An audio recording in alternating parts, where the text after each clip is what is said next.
Today, we're talking about The Advantage, a self-help book about developing soft skills for the workplace. For those of you who don't know, that's personality skills or teamwork skills to make it so that you aren't a drain on the team and can in fact be a light that leads your team forward.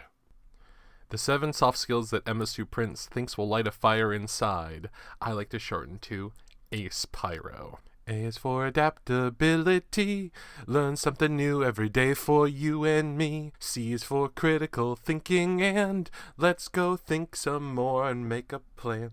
E is for empathy for you and me, let's share all of our feelings. P is for proactivity, plan and go forward with that plan you see. I is for integrity, show consistency and honesty. R is for resiliency, delay your reward and show tenacity. O is for optimism, you already have the competency, all you need is the plan and the rhythm. I have serious fundamental issues with this text. I agree with a lot of what this book is saying. Adaptability says that we should learn something new every day. We should be more improvisational.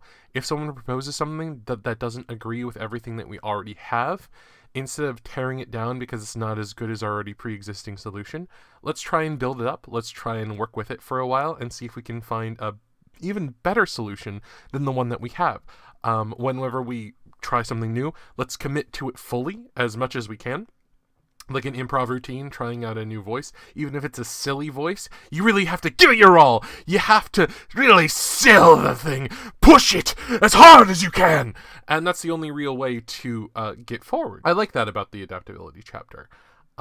It encourages us to try new things. However, it doesn't give direction. I think in a book where you're teaching people things like how to analyze values, how to do principles, how to use common sense to improve yourself and improve your sense of character, you need to teach the balance of when to be adaptable and when to be fixed. I feel like you need to show direction, strategy, how to take a desire and make that your main thing, and that it's okay to shift that as you gain in more information and as days go on. That way you know what to be adaptable on and what to be fixed on.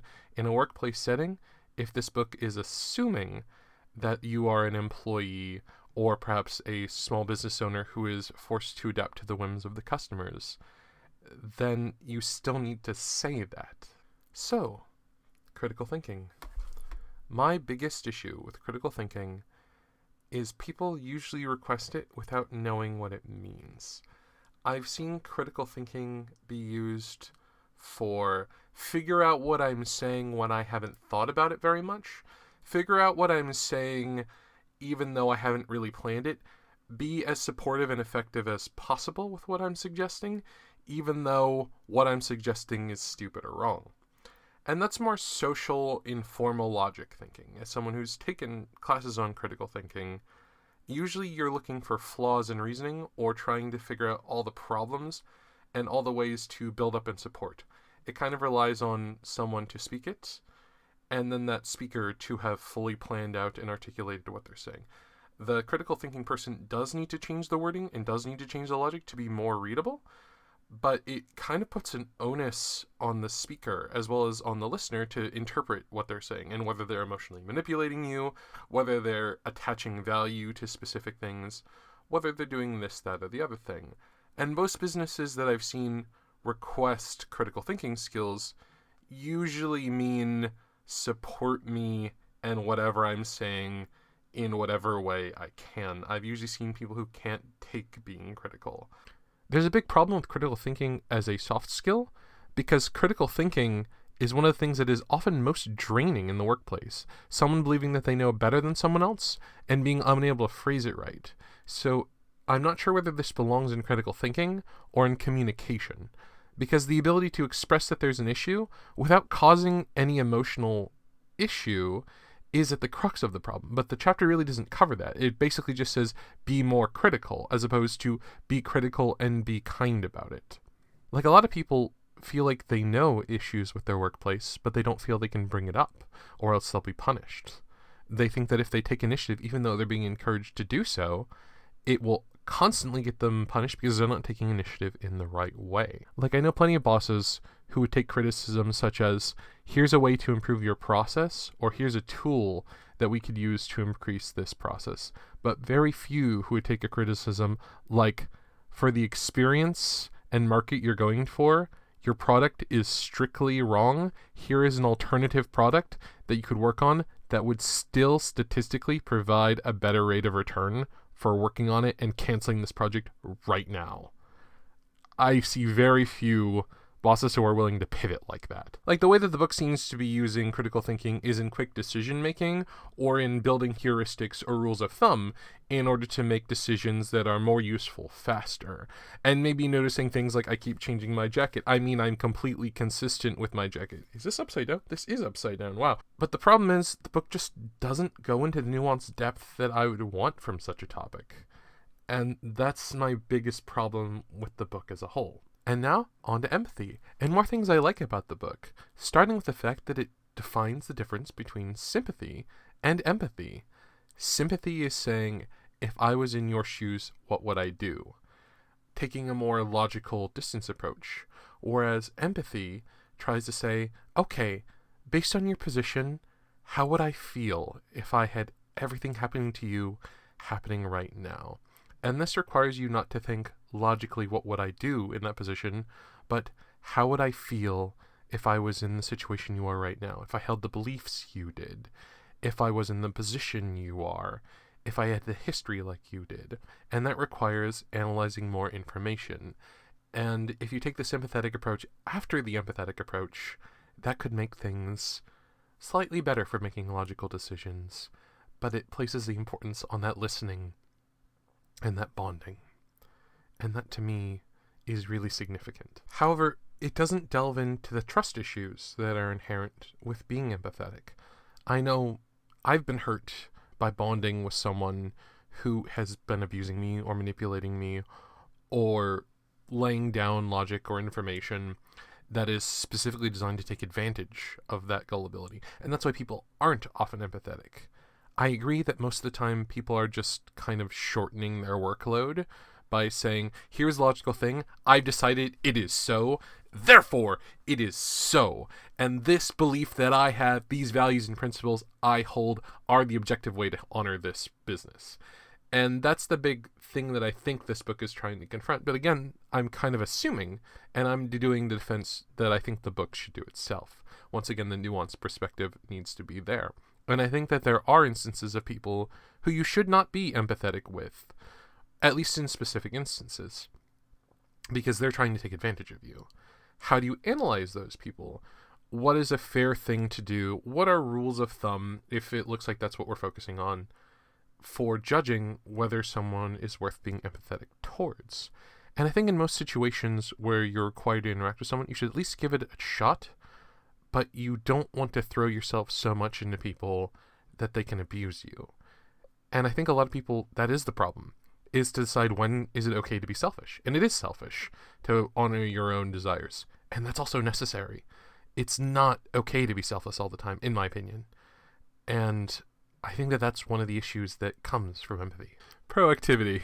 The way this book defines proactivity is strange to me.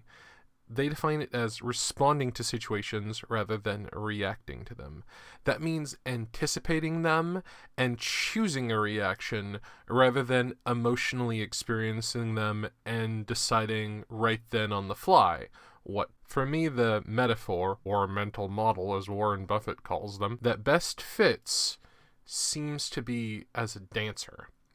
You are anticipating a response, almost a musical rhythm or something that you experience every day, and you're choosing the best thing to do from that. By being dancers, we're defining a set routine to the things we experience every day, which allows us to build on top of them. A good example could be that you take a shower in the morning and then you decide to brush your teeth. And because that's just what you've drilled into doing, that allows you to kind of tie the two together, and it allows you to string off that, forming sort of a ritual to the day. At least that's how I interpret. The chapter also brings up something that I call wars, which is willpower, responsibility, self-mastery, and self-awareness. I think the thing that's most important for me is that you're acknowledging what you feel on each day, and you're building things off of the things you tend to experience each day. And that way you tend to build off of your reactions to things. And this kind of goes against the idea of being adaptable, because you want to keep building upon what you're doing as opposed to adapting to things, but you need to adapt in order to incorporate them into a long-term plan. It is stated in the book that people who are proactive generally accomplish over 5,000% more in their life than people who are not proactive. However, it's also stated that most people consider themselves proactive anyways, which leads me to question how the book defines proactivity, or how it judges people if they're proactive or not. And unfortunately, the book doesn't say or provide citation. Questions like that, the book doesn't seem to think about or question itself. I mean, it says people who provide initiative, but it doesn't really define what that means. But now it's time to take action and move on, because this discussion is way longer than I wanted it to be. Integrity. Remaining consistent. Honorable. This is probably the first chapter that I unabashedly love. Probably just for its simple definition of having integrity means being philosophically consistent while also conforming to social principles. They use principles, I would use values. Principles are foundational truths that you rely upon and build upon to make decisions, whereas values are things that are personal to you and subjectively value to you. Things like fun are values, because everyone has a different sort of fun. And that is a fantastic definition of integrity. That means that you need to understand what you stand for philosophically, understand what you value, you need to understand what your desires are. I brought up that you need direction in the adaptability chapter, and that's the first step in doing that, is understanding what your desires and values are, what you actually want to become. I think time management and priority management also requires that. And that's the first step to having direction. And it's, I can't even say implied, and it's suggested here.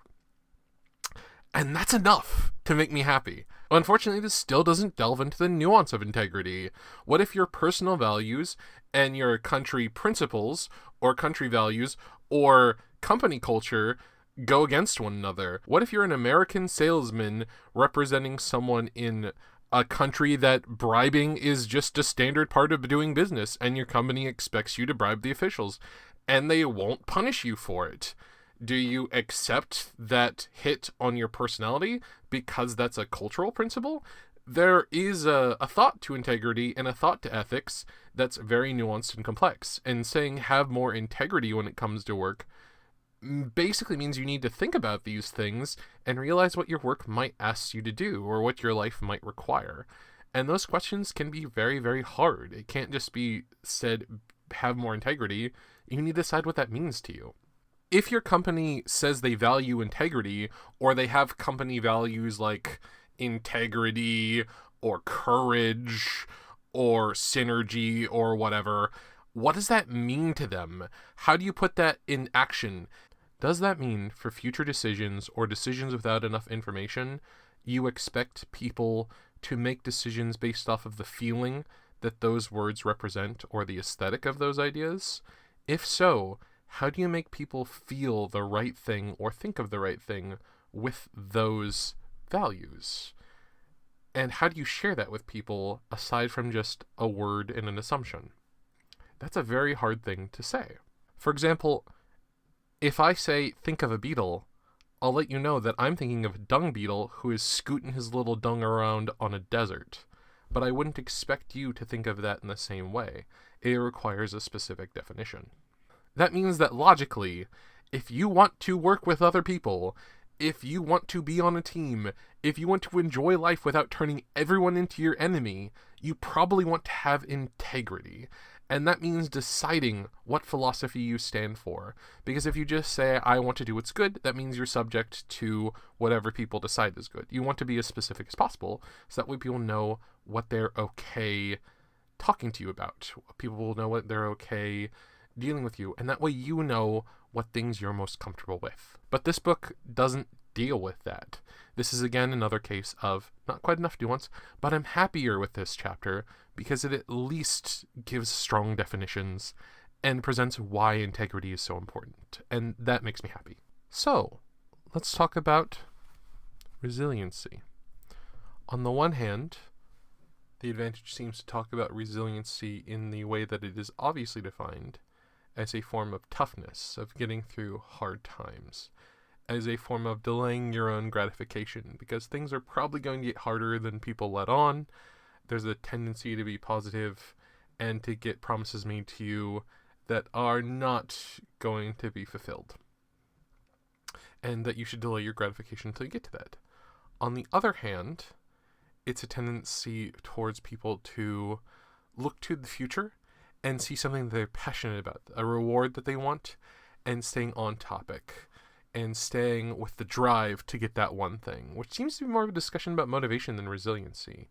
And on the other hand, it seems to be a discussion about taking whatever problem is handed to you and using that part of your life to learn something new, to learn how to problem solve, to troubleshoot, to learn a new skill to handle that specific problem, and to learn how to make it a part of what you can do, to become stronger with it.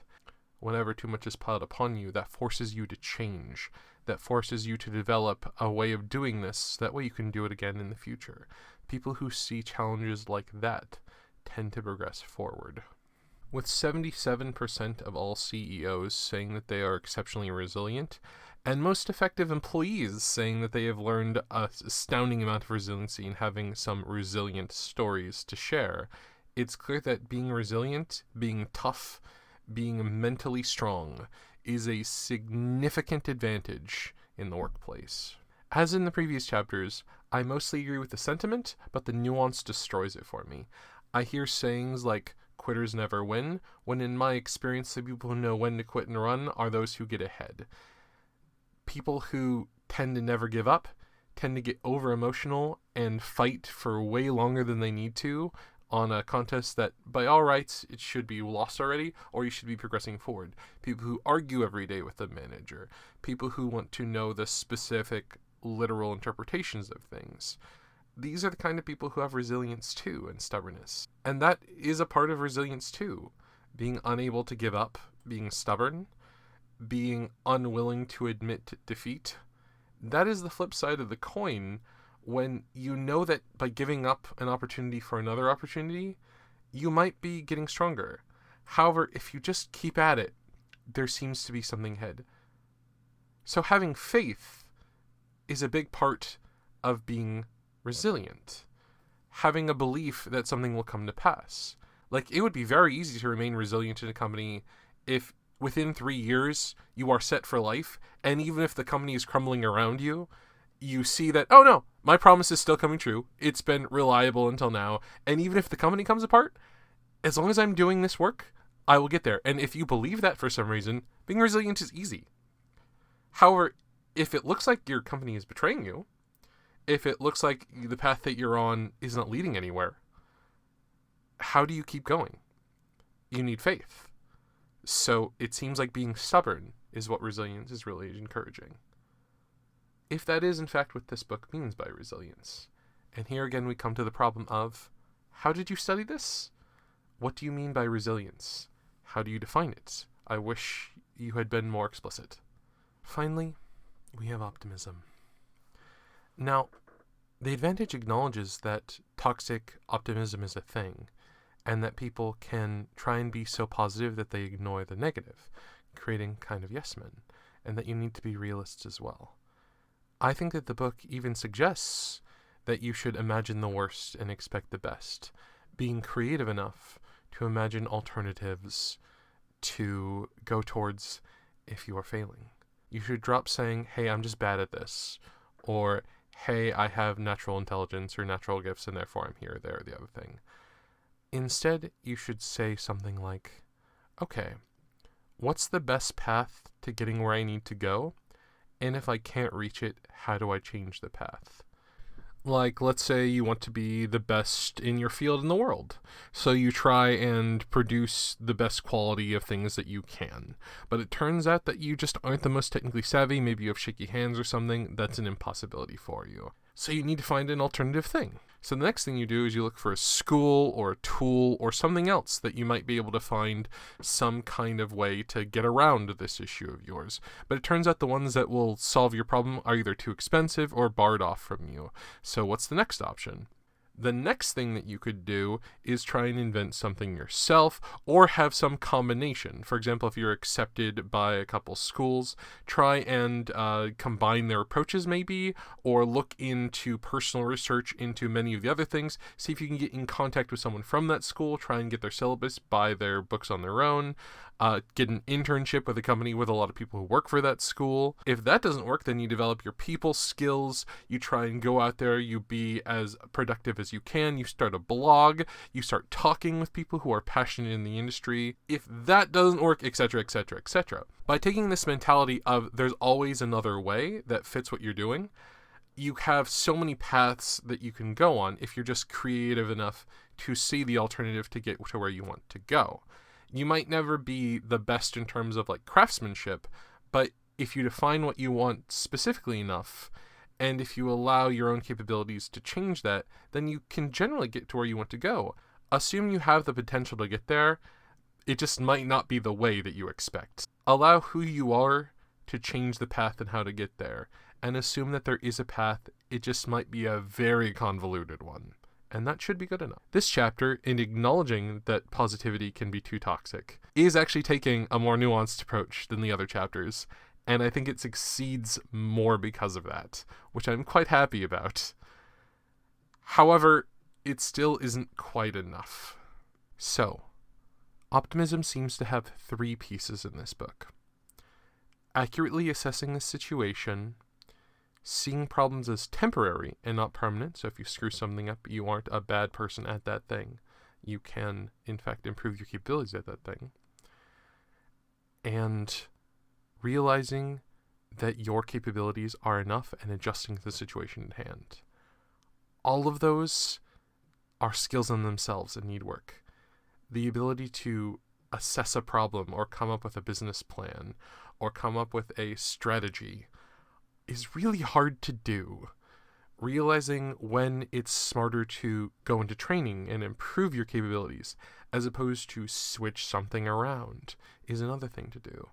And seeing a problem as a temporary thing or something that's caused by a situation is hard to do if everyone around you is treating it like a permanent thing on you, or if your reputation has changed because of it, or because of a first impression you made. And that can be hard to work through, because it looks like people are kind of judgy. Realizing that this alternative exists, that human nature tends to be really judgy, and that it's hard to work out of that rut, is something that I think you need to work through if you're optimistic. Although I do agree that the core of it is being creative and realizing alternative solutions. Having a backlog of things to fall back on if you're feeling down, though, is really nice. If you've accomplished things already, if someone makes fun of you, you can be like, wait, no, I've already won this, that, or the other thing. I've accomplished a lot, dude. Get off my back. That, of course, can be a strong internal thing. So you might just want to go for easy wins, so that way you can build up your optimism. But the book doesn't go into that. It doesn't acknowledge these things. But still, it acknowledges enough to call this a good chapter. And that's the problem with The Advantage. It seems to have the same problem as most of the other self-help books. It talks about problems from a place of not as much nuance. It talks about how we need to be subjective and how we need to incorporate these things into our life, but it doesn't give that many analytical options to see how it's done. It gives drills, it gives citations, but it doesn't give the reasoning of why in order to apply those things.